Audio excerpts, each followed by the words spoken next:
નમસ્કાર મિત્રો, ગણિત શો નામની ચેનલમાં તમારું હાર્દિક સ્વાગત છે. આજે આપણે ધોરણ 1નું ગણિતનું પ્રકરણ 2 શીખીશું. પ્રકરણનું નામ છે શું છે લાંબુ, શું છે ગોળ. તમારી આસપાસ જોવાનું છે વિદ્યાદીદીએ બધા બાળકોને કુંડાળામાં બેસવા કહ્યું. એમાં કહે છે કે જો વચ્ચે બેસેલા છે, લાંબુ શું છે, ગોળ શું છે, આસપાસ જુઓ, જલ્દી બોલો. સીસા પેન પેન્સિલનું ખોખું છે, લાંબુ ને દડો, મારો છે ગોળ. મારો છે ગોળ, આસપાસ જુઓ, જલ્દી બોલો. આ વચ્ચે બેસેલા છે અને આજુબાજુ છોકરાઓ આ બધા બેસેલા છે. આ રમત માટે અંદર રમવાની છે. વર્ગમાં આ રમત રમવા માટે બાળકોને કહેવાનું છે. બાળકો એવી બે વસ્તુઓના નામ કહેવા માટે કહો કે જેમાં એક વસ્તુ લાંબી અને એક ગોળ હોય. દરેક વખતે નવી વસ્તુઓના નામ કહેવાના છે.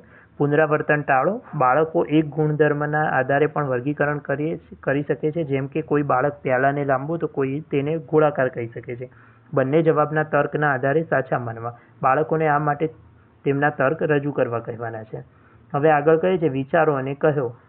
ગોળ વસ્તુઓને ગોળમાં અને લાંબી વસ્તુઓને ચોરસમાં દોરો.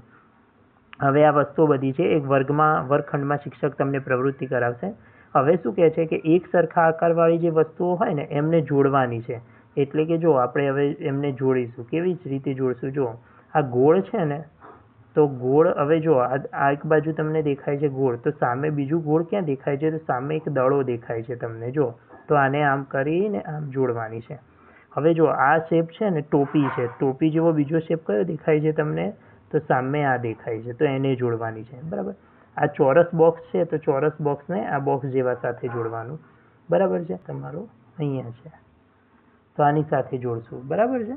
હા, હવે તમારું આનો આકાર કેવો છે? આના જેવો. તો બધા આકાર આ રીતે આપણે જોડી દઈશું. હવે આપણે આગળ વધીએ. દડા જેવી વસ્તુ દેખાતી વસ્તુ નીચે નિશાની કરો. તો નિશાની કેવી કરવાની છે? ખરાની નિશાની કરવાની છે. તો દડા જેવી કઈ વસ્તુ છે? તો આ છે, એક જ છે, બાકી બધા દડા જેવા દેખાતા નથી. હવે આગળ વધીએ. ટોપી જેવી વસ્તુ દેખાતી વસ્તુ નીચે ખરાની નિશાની કરો. તો ટોપી જેવું શું દેખાય છે?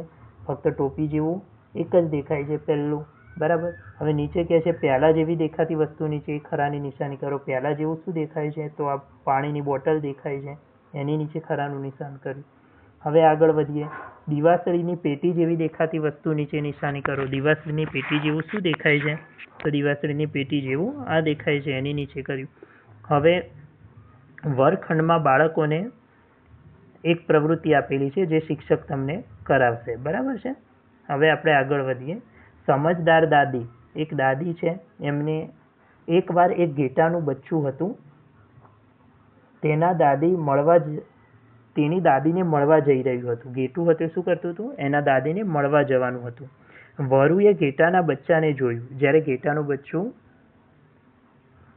એની દાદીને મળવા જતું હતું ત્યારે વરુએ એને જોઈ લીધું. તે તેને પકડવા માંગતું હતું.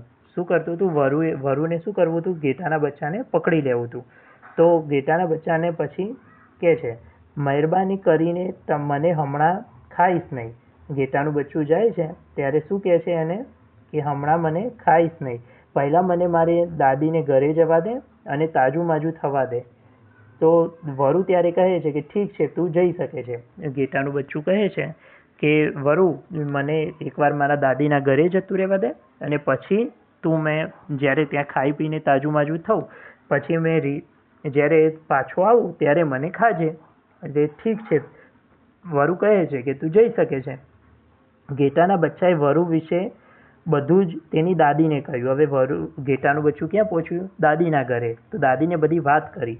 દાદીને એક વિચાર આવ્યો અને ઘેટાના બચ્ચાને એક ઢોલકમાં પૂરી દીધું. દાદીને કેવો વિચાર આવ્યો કે ઘેટાના બચ્ચાને આપણે એક ઢોલકમાં પૂરી દઈએ અને ઢોલકને ઘર તરફ પાછા જવા ગબડાવી દીધું.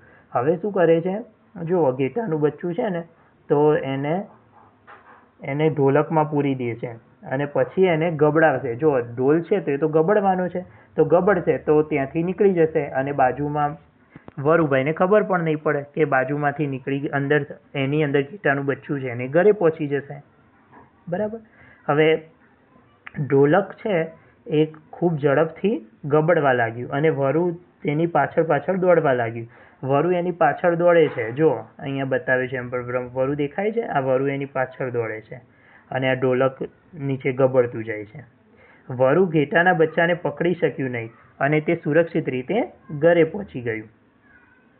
બરાબર. હવે જો એ ઘેટાનું બચ્ચું જો દેખાય છે એ ઘરમાં જાય છે. ઘેટાનું બચ્ચું અહીંયા ઘરમાં જાય છે અને પાછળ પાછળ વરુભાઈ દોડે છે પણ એમને પકડી શકાયું નહીં. બરાબર છે બેટા? ચલો હવે દાદીનો આભાર માને છે. અહીંયા દાદીનો આભાર માને છે અને ઢોલક ગોળ ગોળ હોય એટલે ગબડે. એનો આકાર ગોળ છે એટલે ગબડે. હવે આ કેરમ રમે છે.